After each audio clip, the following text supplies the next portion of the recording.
À 4h17 du matin, Nora Delmas entra dans un cinéma condamné depuis 8 ans. Elle n'était pas venue chercher un souvenir, elle venait l'effacer. La pluie frappait les portes métalliques du vieux Rialto. Dans la salle 17, une voix sortit des haut-parleurs défectueux.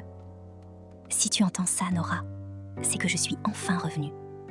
Mais je ne sais pas si tu voudras encore entendre la suite. » Nora se retourna. Au fond de la salle, un homme tenait une bobine de film contre lui. Adrien.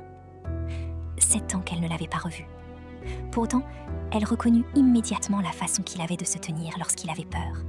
Les épaules droites, les mains immobiles et les yeux incapables de mentir. 7 ans plus tôt, Nora avait 28 ans. Elle travaillait comme preneuse de son pour de petits documentaires et rêvait de recueillir les voix anonymes de la ville. Elle vivait avec sa mère malade et son jeune frère Samy.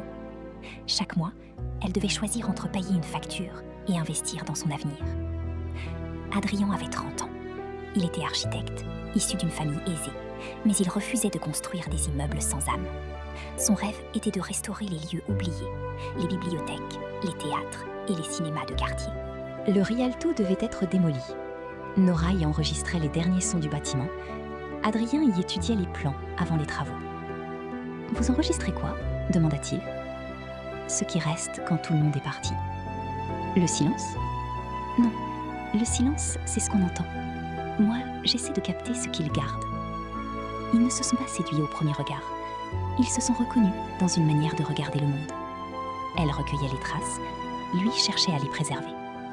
Ils ont partagé des cafés sur la Seine poussiéreuse, des plans d'architecture et des enregistrements de vieilles voix. Un soir, une panne de courant les surprit dans la salle vide. À la lumière de leur téléphone, Nora lança une ancienne bobine retrouvée dans une réserve. Sur l'écran, 2 inconnus dansaient sous des lanternes. « Tu crois qu'ils se sont aimés après cette scène ?» demanda Nora. « Je ne sais pas », répondit Adrien. « Tu réponds toujours « je ne sais pas » quand la vérité te fait peur. Seulement quand elle compte. Ils s'embrassèrent sous le faisceau tremblant du projecteur.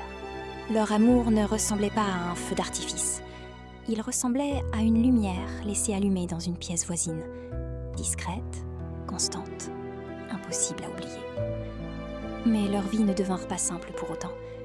La mère de Nora devait subir une nouvelle opération. Samy fréquentait de mauvaises personnes. Nora travaillait trop et cachait ses inquiétudes derrière un humour sec. Adrien reçut une proposition pour diriger un grand projet à Lisbonne. Son père lui imposa une condition: vendre le Rialto à un groupe immobilier et rejoindre l'entreprise familiale. Adrien refusa. Il décida secrètement de sauver le cinéma. Il voulait apporter une solution à Nora, pas une promesse. Mais Nora le vit discuter avec Élise, une architecte brillante qui travaillait avec lui. Elle crut comprendre qu'une autre femme occupait déjà la place qu'elle essayait de garder. « Tu aurais pu me dire que tu avais besoin d'elle, » dit Nora. « J'ai besoin de son expertise, pas d'elle. Les deux ne sont pas toujours séparés. Tu es jalouse ? Non, je suis fatiguée de découvrir ta vie par morceaux. La jalousie n'est pas toujours la peur d'être remplacée. Parfois, c'est la peur de ne jamais avoir eu une vraie place. » Un matin, Samy fut arrêté après avoir été impliqué dans le vol d'une voiture. Il risquait une lourde condamnation. Nora reçut alors la visite du père d'Adrien. Il lui proposa de faire disparaître les dettes et les poursuites contre Samy. En échange, elle devait disparaître de la vie d'Adrien et lui dire qu'elle avait rencontré quelqu'un d'autre. Nora ne signa pas la déclaration, mais elle comprit qu'un refus pouvait condamner son frère. Le soir même, Adrien l'attendait dans la salle 17. Il avait trouvé une solution pour sauver le Rialto.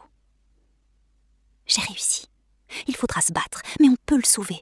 On peut sauver cette salle. » Nora aurait voulu courir vers lui. Elle aurait voulu tout lui dire. Son téléphone vibra. Un message annonçait que la décision concernant Samy serait rendue le lendemain. Alors elle ravala ses larmes. « Je ne veux plus de cette vie, » dit-elle. « Quelle vie ? Celle où je dois toujours attendre que tu aies le temps de me choisir. Je suis là. Je te choisis maintenant. Non, tu choisis ce cinéma, ton combat. Et moi, je suis seulement devenue une partie de ton décor. » Adrien la regarda longuement. « Dis-moi ce qui se passe réellement. » Nora baissa les yeux.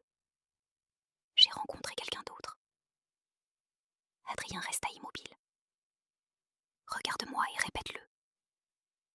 Elle le regarda. Ses yeux étaient brillants, mais sa voix resta ferme. Je ne t'aime plus. La bobine tournait encore. Une image blanche tremblait sur leur visage. Alors pourquoi est-ce que tu trembles ? Demanda Adrien. Nora s'approcha, comme si elle allait l'embrasser, puis s'arrêta. Pardonne-moi de ne pas avoir été assez courageuse. Tu ne me demandes pas de me pardonner. Tu me demandes de te croire. Elle sortit de la salle. Dans le couloir, Nora s'appuya contre le mur et étouffa un sanglot. Adrien ne la suivit pas. Il existe des séparations où l'on cesse de s'aimer. Et puis il existe celles où l'on s'aime encore, mais où l'on choisit de se faire détester pour protéger quelqu'un d'autre. Nora quitta la ville avec sa mère et Samy. Elle travailla comme monteuse, puis réalisa de petits documentaires. Elle ne parla jamais d'Adrien. Samy, finalement condamné à des travaux d'intérêt général, reprit ses études. Des années plus tard, il découvrit le dossier laissé par le père d'Adrien et comprit la vérité. Adrien refusa de rejoindre l'entreprise familiale. Il perdit son héritage, mais obtint le soutien d'Élise, qui n'était pas une rivale. Elle était sa partenaire dans le projet de sauvetage du Rialto. Pendant 7 ans, il restaura d'autres lieux. Avec Élise, il créa une fondation qui transformait d'anciens bâtiments abandonnés en espaces culturels. Nora devint réalisatrice. Son premier long documentaire s'intitula « Ce que le silence garde ». Il racontait les choses que les familles taisent pour survivre. Ils avaient continué à vivre. C'était peut-être la preuve la plus douloureuse de leur amour. Aucun des deux n'avait attendu que le temps s'arrête. Quand Nora revint au Rialto, elle ne savait pas qu'Adrien avait dirigé les travaux. Le cinéma allait rouvrir sous un nouveau nom, la salle 17, un espace de projection gratuit pour les jeunes réalisateurs. « Pourquoi m'avoir invitée ?» demanda Nora. « Parce que ton film parle de ceux qui n'ont jamais trouvé les mots, et parce que cette salle était à toi avant même que tu me rencontres. Tu aurais pu m'écrire. » Je l'ai fait. Il lui tendit une boîte en métal. À l'intérieur se trouvaient des lettres jamais envoyées, toutes retournées à l'expéditeur. Nora les ouvrit une à une. Les enveloppes portaient son ancienne adresse. Aucune n'avait été décachetée. Elle comprit que le père d'Adrien n'avait pas seulement séparé leur vie, il avait aussi intercepté les lettres. Adrien sortit une dernière enveloppe. Celle-ci, je ne l'ai jamais envoyée. Pourquoi ? Parce que j'ai appris pour ton frère. J'ai compris ce que mon père t'avait demandé. J'ai compris que tu voulais le protéger. Mais je me suis dit que si je te rattrapais, tu ne serais jamais libre de choisir. Tu savais ? Pas tout, seulement assez pour savoir que ton mensonge était un sacrifice. Alors pourquoi m'avoir laissé partir ? Adrien regarda l'écran vide. Parce que je t'aimais, et que je ne voulais pas que mon amour devienne une autre prison. Un long silence s'installa entre eux. Tu as été cruelle, dit Nora. Oui. J'ai attendu que tu me retrouves. Moi, j'ai attendu que tu reviennes sans avoir besoin d'être sauvée. Nora releva les yeux. Je ne suis plus la fille qui est partie. Je ne suis plus l'homme que tu as quitté. Le lendemain, la salle était pleine. Nora présenta son documentaire. Adrien se tenait au fond, près de la porte, comme s'il se préparait encore à partir. Le film commença. On vit des visages, des chambres vides, des mains qui hésitaient à écrire. Puis, une voix d'adolescent retentit. C'était Samy. Ma sœur a menti pour me sauver. Mais personne ne lui a demandé qui la sauverait. Elle. Nora se retourna, bouleversée. Samy était assis au premier rang. Il était devenu avocat et travaillait désormais auprès de jeunes en difficulté. L'amour véritable n'est pas toujours celui qui arrive au bon moment. Parfois, il traverse les erreurs, les distances et les années avant de retrouver sa place. Mais il ne suffit pas d'aimer pour être heureux. Il faut aussi avoir le courage de parler, la patience de comprendre et la fidélité de choisir l'autre sans lui voler sa liberté.